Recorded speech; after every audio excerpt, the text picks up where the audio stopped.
It's a sad day for democracy.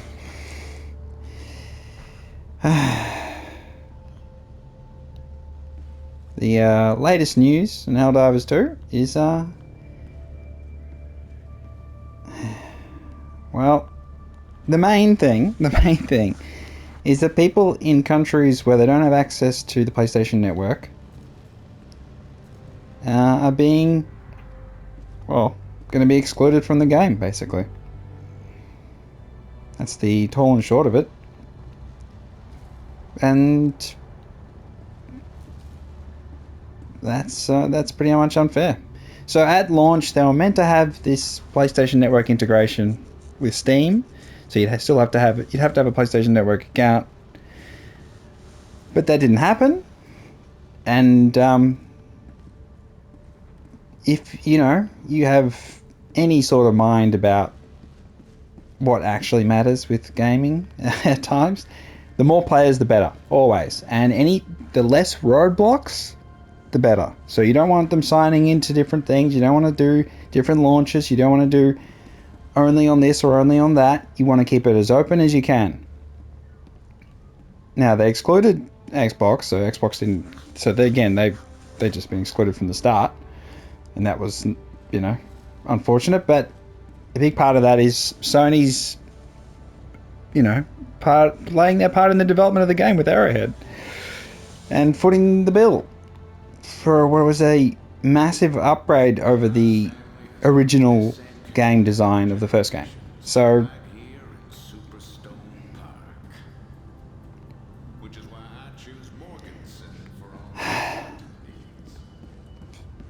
you sign it, you make a deal with the devil so you can get your game made, and then you have to pay the piper when it matters.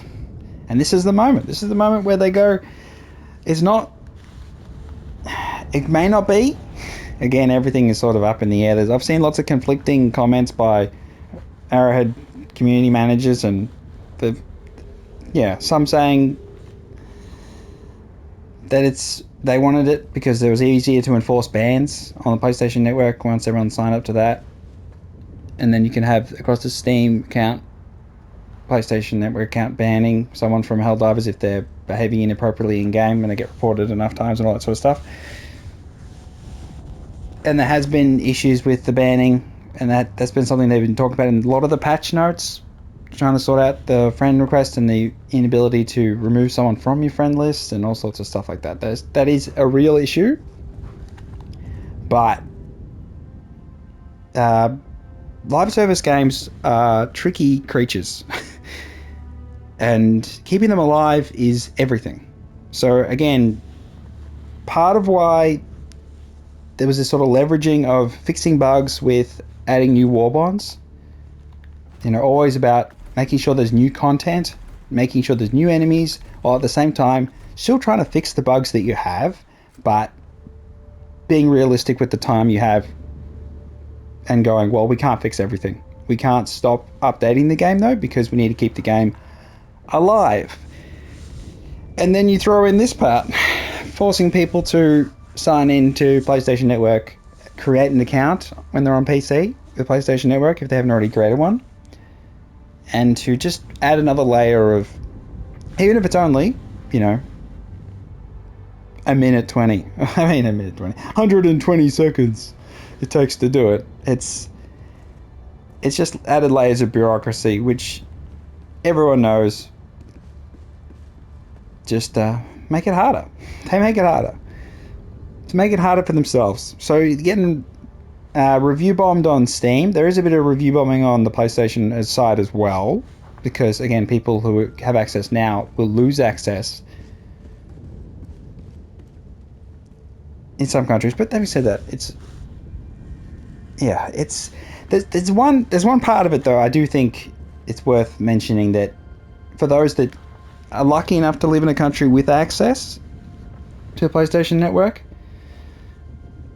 such as myself, I am lucky in Australia. I have no, issues with that. And I play on PlayStation. Again, full context, I play on PlayStation.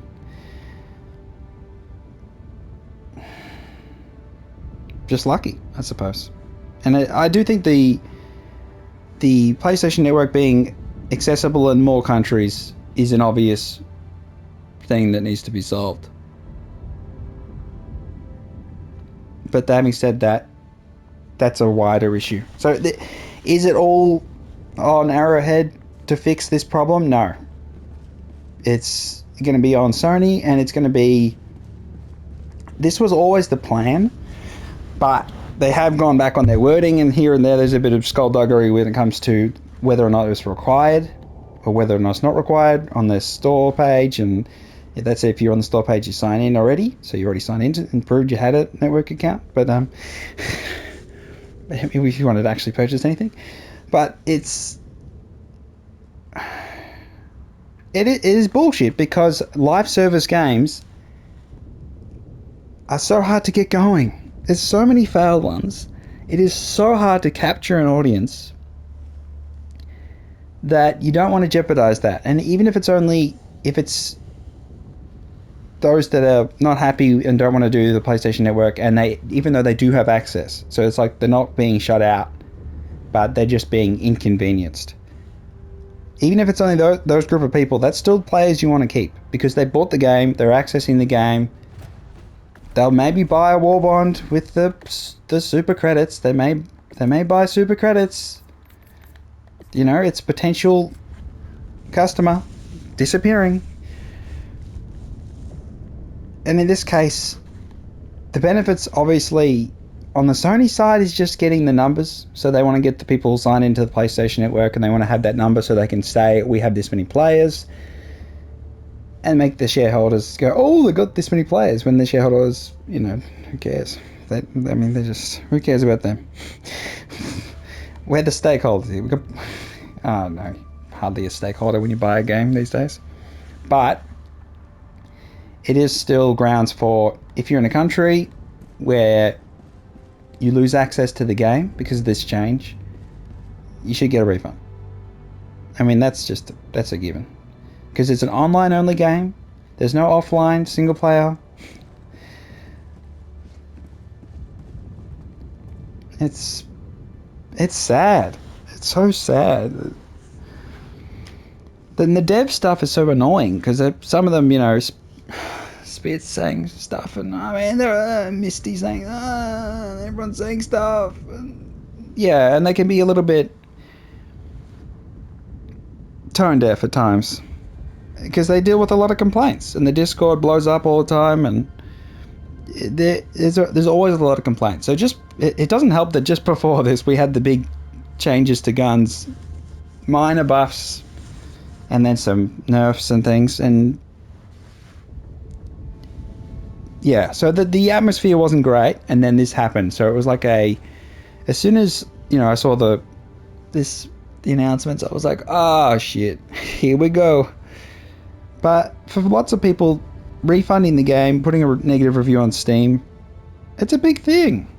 This is a big game. It's been a big positive experience for a lot of people, and there's been, you know, sprinkles of negativity here and there, but for the majority, you know, they want to keep playing the game, and then losing access to it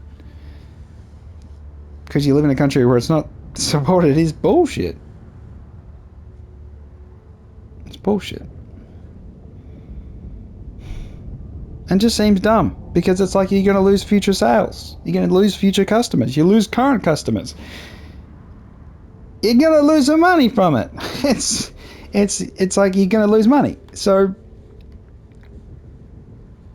long term, you're going to lose a little bit of money from this.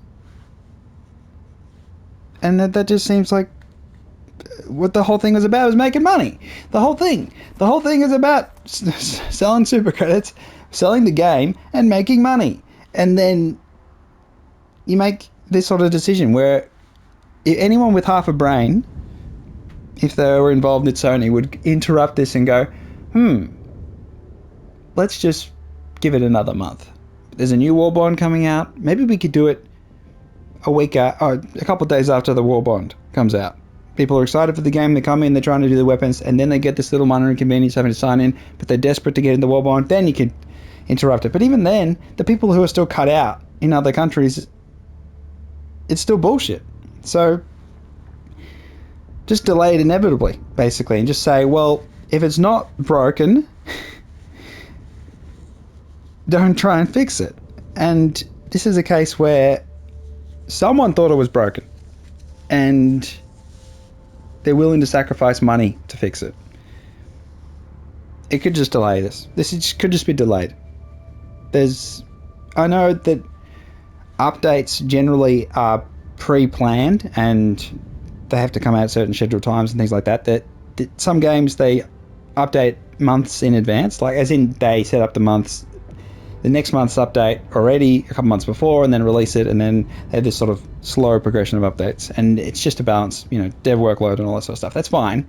But in this case, this is one where delaying is the right answer. It's just like, there's a backlash here, and it's a backlash that costs money. It's like, why even bother? Let's just delay it. But I know Sony, and I do not see that happening. I don't think there'll be any. They won't budge. I'd be absolutely flabbergasted if they budge, if they do anything. They are not acutely attuned, and I think that's for good and bad. For good as in they don't have knee-jerk reactions to things, unless it's like, probably the best example, Cyberpunk, when they came out, absolute piece of trash because of the performance and the bugs and everything was horrific. And then they stopped selling the game on the PlayStation Store. They literally took it off the store. So that was actually Sony taking an action in a game instance when there was an issue. And this seems so much less. It's not... The game isn't broken because people haven't got access. There's the argument about the bans is the only thing somewhat relevant. And you could argue that all the negativity on the social media and Discords and things built up the idea that there was a toxic player base that needed to be banned, and there weren't tools sufficient to achieve that. And so the issue was raised to such a mass attention that it had to be resolved. And this was a way to resolve it. So you could argue that this is a community-driven problem, that they've created this problem. But the inevitability of, well, they suggested it was a likely outcome at the start of the release, that they wanted to connect them and they weren't able to. So it's kind of like they were always going to do this. But again, they made changes that have made the game harder and easier, and they've sort of tried to balance it around the casual player, and they haven't tried to balance it around the super hardcore player. I feel like they've been really good, the dev team, in that regard, at keeping the game as accessible to a wider audience as possible, as they can do. So it's this back and forth of the devs trying to make the game succeed in the long term, and then Sony trying to get their money and their success written down in concrete. When live service games, if they become static and fixed in terms of this is what it is, this is what it'll be forever, they're dead. So it's always in a state of turbulence and change and progression, you hope, but sometimes going backwards. That's just the nature of the beast. And I've seen, again, a game I played for many years, I don't want to talk about too much, made videos about before, where seeing a live service just be cancelled and just stop development, that's the worst thing. But the player numbers will probably stay pretty good. I think if Sony are happy to take the hit and lose, thousands of players, they'll be like, oh, we still have over 100k consistently, 150k consistently, regardless. They'll be like, oh, that'd be good. And then the changes will be enforced, and then they'll lose thousands more players, and then they'll be like, oh, we still have, this many players. It's still going great, better than other live service games, or, better than other games. So, they'll be content, even if the game whittles a little bit. And that's just dumb. It's just, from a business side of things, this whole thing it reeks of no one intervened and this was always planned, or someone intervened when it was totally unnecessary. It's those two perspectives. Someone has gone, we need to address this ban issue,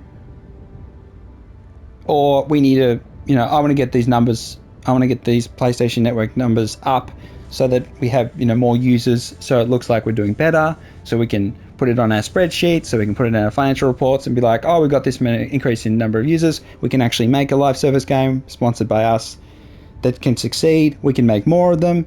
We can make lots of money, and it's like a selling the idea again to future developers, other developers, that making a live service game is worth it. Your years of hard work are going to be rewarded. You're not going to just cancel at the last second.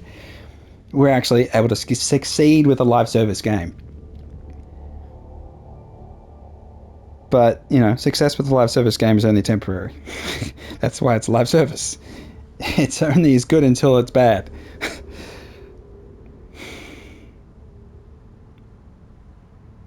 But yeah, where to appropriate blame, where to put the blame. I think it's definitely more Sony side. Even if Arrowhead asked Sony to implement the PlayStation Network, required sign-in on Steam, even if they demanded that, Sony would still have to be like, oh, well, yeah, we'll do it. Oh, we'll get it done. Or we'll set it up soon. Or we'll wait because we think it'll actually affect player numbers. Even though we do want to get rid of the people who are toxic, we do want to ban them, it's kind of like, we'll just put up with it because we want as many people playing the game as possible so we can make as much money as possible. And it seems like they've gone the opposite. They want to lose players. Tell me what you think. Apart from, again, there is a small segment of players who just don't want to make a PlayStation Network account, and again, for whatever reasons they have, they could have a multitude of reasons, whether it's safety, security, they don't trust Sony. All those things are totally reasonable. Whether it's just minor inconvenience, they don't want another minor inconvenience, that's up to them. They played, hopefully they played 100 hours plus and had their fun out of the game and got their money's worth. Because, again, that's, I think, for those that, just bought the game, or I'm just like, it's sad that they put in a restriction on access, that they're reducing the ability for people to access a great game, because it's a great game. So it's like, I want to see as many people playing as possible. And if it ain't broke, don't fix it.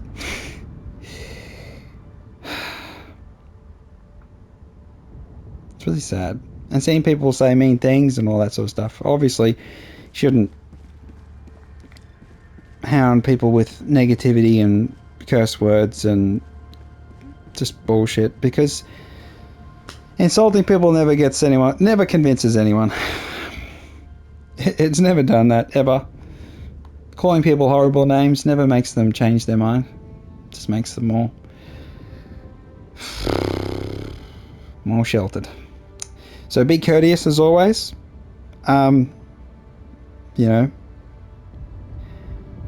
I was able to send a message to Sony, that's kind of the point of the video, is just don't look a gift horse in the mouth.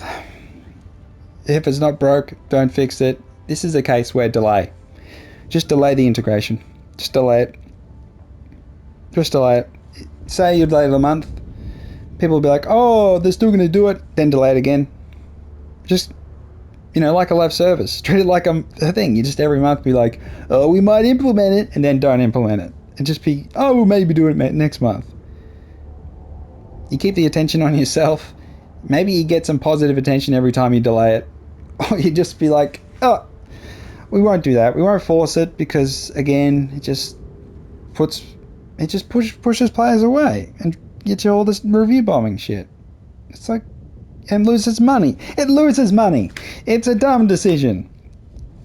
The damn game works. You don't need to worry about it not working. It's not like this is before release. It's proven that it's fine. Now, the ban side of things, just going to have to put up with that, I think, is the answer.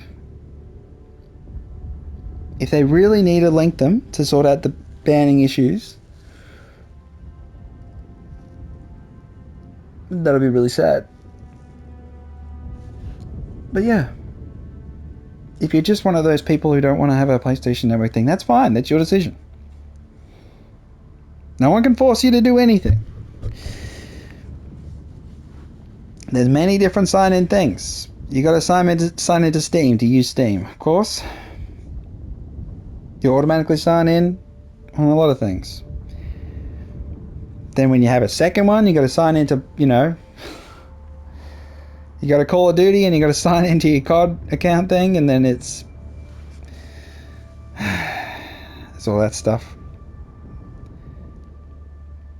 Could they set up a separate system and had a Helldiver account like other games? Maybe, but then you still have to probably have a PlayStation thing to sign into that as well. It's all just layers of bullshit.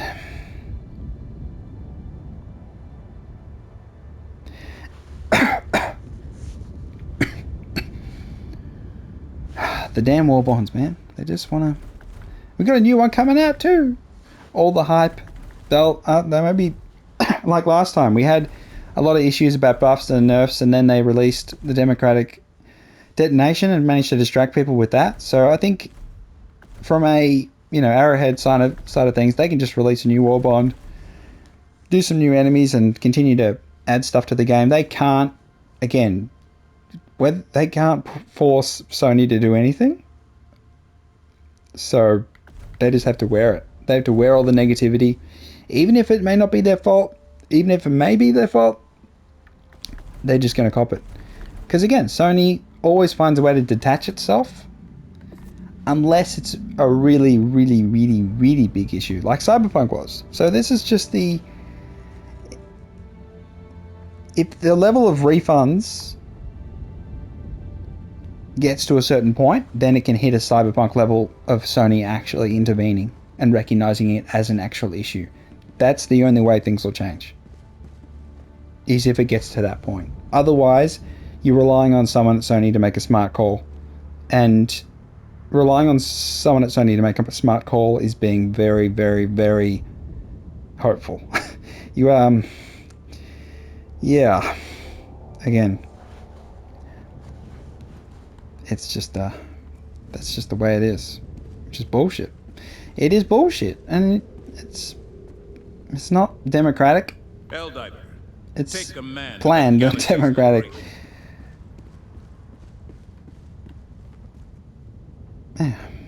Tell me what you think. Do you think, how else would you try and get a change across? Because it's got to be the bottom line. So as soon as money and the player numbers reach a critical mass, then you get change. So if that doesn't happen though, people just play regardless. They make their PlayStation accounts on PC, on Steam. They make their PlayStation account because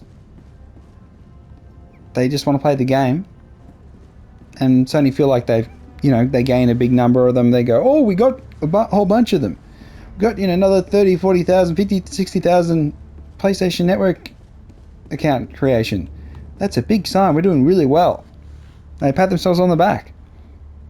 And they move on and they don't give a crap. But yeah, as always, the power is with the people. Whether they can actually really change anything, who knows? Whether they move to another game, a Deep Rock Galactic Exodus, or they go back to Call of Duty or FIFA or Madden or... yeah.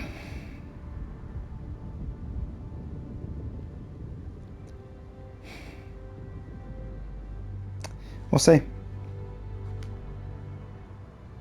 What do I think will happen? Nothing will change. They'll kick the people out. It's terrible. It's terrible. It's just... Sony just... They're very, very slow to... They're weird too. Why are they buying Paramount for 26 billion cash? It's like... okay, whatever. Alright. Tell me what you think. If you think that this issue will be solved within hours and it won't be a problem at all, and they'll have no, they're not going to make any stupid things, and they're going to make the decision to delay this integration or just cancel it, tell me in the comments. Do you think the people complaining and, review bombing and all that are wasting their time, because they did have their fun with the game, and they actually should be happy that they're able to have a good time with the game while they had it, because live service games can go to shit so much faster. I've seen it happen. They can die a lot quicker. So you got any time out of the game, you've done well. But, you know, is it... Nah, it's more than that. Yeah, it's just... It's a sad day for democracy. It's a sad day for freedom.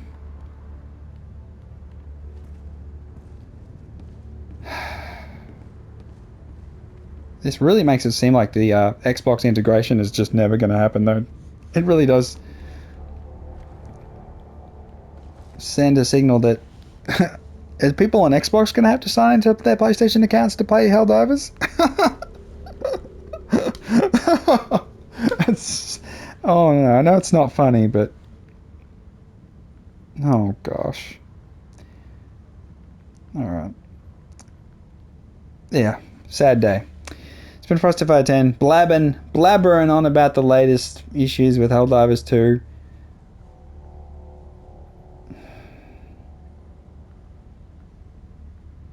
Yeah.